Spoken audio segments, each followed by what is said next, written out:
Diploma विद्यार्थी मित्रांनो, स्वागत आहे तुमचं आपल्या जे-एम-एस डिप्लोमाला या यूट्यूब चॅनलमध्ये.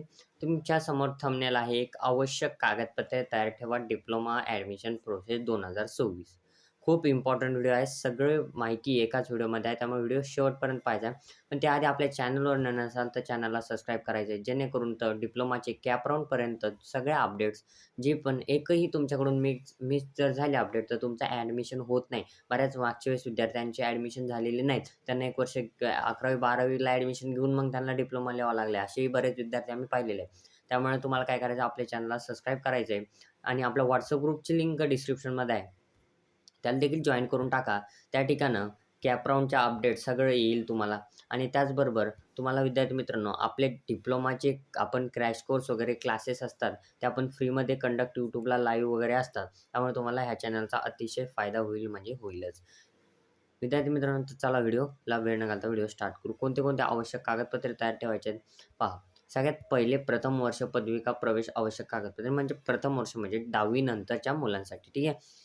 10वी मार्कशीट हे तर 100% लागतंच. हे पाहिजे. 12वी मार्कशीट जर 12वीच असल्यास म्हणजे आता हे 12वीचं तुम्हाला नाही आहे. ठीक आहे. तुम्ही 10वी नंतर येत आहे. ठीक आहे. शाळा सोडल्यास दाखला याची तुमच्याकडे झेरॉक्स काढलेली असेलच. ती तयार ठेवा. म्हणजे बंचच करा. मी जे सांगतोय ना त्याचा बंच करा. जातीचा दाखला कंपल्सरी आहे. जातीचा दाखला. तो जर काढला नसेल तर काढून घ्या. कास्ट व्हॅलिडिटी एक वेळेस लागत नाही, पण जातीचा दाखला हा लागतो. बँक पासबुक स्कॉलरशिपसाठी लागतं, पण ते पण काढून घ्या. ठीक आहे विद्यार्थी मित्रांनो, पुढे तुम्हाला काम येईल. जर इंटरमिडिएट ड्रॉइंग प्रमाणपत्र जर तुमच्याकडे असेल तर तुम्हाला त्याचा देखील फायदा होईल. ते देखील तुम्हाला असेल तर त्याची झेरॉक्स ठेवा एक. ठीक आहे. नॉन क्रिमिनल प्रमाणपत्र लागू असल्यास, आता हे लागू असल्यास तुम्हाला हे ठेवा, तयार करून ठेवा. फोटो, राष्ट्रीय प्रमाणपत्र, राष्ट्रीय उत्पन्नाचा दाखला हा तुम्हाला लागतोच. ठीक आहे. व्हॅलिड अप टू 31 मार्च 2027 पर्यंत. त्यानंतर EWS जर दिव्यांग असाल किंवा माजी सैनिक असाल किंवा विहित नमुन्याल जे प्रमाणपत्र असेल किंवा EWS असेल तर EWS नक्की तयार ठेवा, जेणेकरून त्याने नंबर जास्त लागण्यास तुम्हाला मदत होते. आता हे कागदपत्र तुम्हाला समजले. 10वीचं मार्कशीट कंपल्सरी आहे. शाळा सोडल्यास दाखला कंपल्सरी आहे. जातीचा दाखला कंपल्सरी आहे. पासबुक ठेवा. काढून ठेवा. इंटरमिडिएट जर दिली असेल तर तिचं प्रमाणपत्र ठेवा. नॉन क्रिमिनल सर्टिफिकेट काढा. त्यानंतर राष्ट्रीय प्रमाणपत्र, डोमेसाईल ते काढून ठेवा. ठीक आहे. उत्पन्नाचा दाखला. तर एवढं तुम्हाला आता तयार करायचं, सुट्ट्या आहेत तर. आता थेट द्वितीय पदविका प्रवेश आवश्यक कागदपत्रे म्हणजे 12वी नंतर ज्या विद्यार्थ्यांना ॲडमिशन घ्यायचं त्यांच्यासाठी. विद्यार्थी मित्रांनो, गुणपत्रिका HSCची, नॉन क्रिमिनल प्रमाणपत्र ते लागणार. राष्ट्रीय प्रमाणपत्र, 3 फोटो, शाळा, कॉलेज सोडल्याचा दाखला, त्यानंतर जातीचा दाखला, उत्पन्नाचा दाखला, हे एवढेच तुम्हाला कागदपत्र सेम लागणार आहे. विद्यार्थी मित्रांनो, आता बरेच विद्यार्थी म्हणतील की आम्ही फर्स्ट इयरला सर, आम्हाला सेकंड इयरला काय कॉलेजमध्येच करून घेतात. विद्यार्थी मित्रांनो, तुम्हाला फक्त डॉक्युमेंट्स एवढेच जमा म्हणजे त्यांना द्यावं लागतात. ठीक आहे.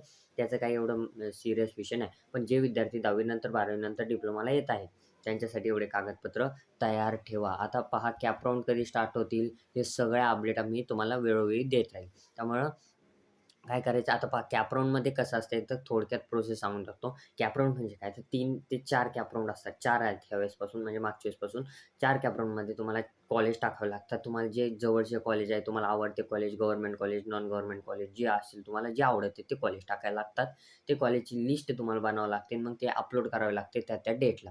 त्यानंतर तुम्हाला त्या ठिकाणी अलॉटमेंट भेटली की नाही हे अलॉटमेंटच्या डेटच्या दिवशी समजतं. मग अलॉटमेंट जर भेटली असेल तर कॉलेज अलॉटमेंट लेटर तुम्हाला येतं. त्याची प्रिंट काढून तुम्हाला कॉलेजला घेऊन जावी लागते. त्या ठिकाणी कॉलेजला तुम्हाला ॲडमिशन कन्फर्म करायचं असेल तर त्या ठिकाणी फी भरायची आहे आणि ते ॲडमिशन कन्फर्म करून घ्यायचं आहे.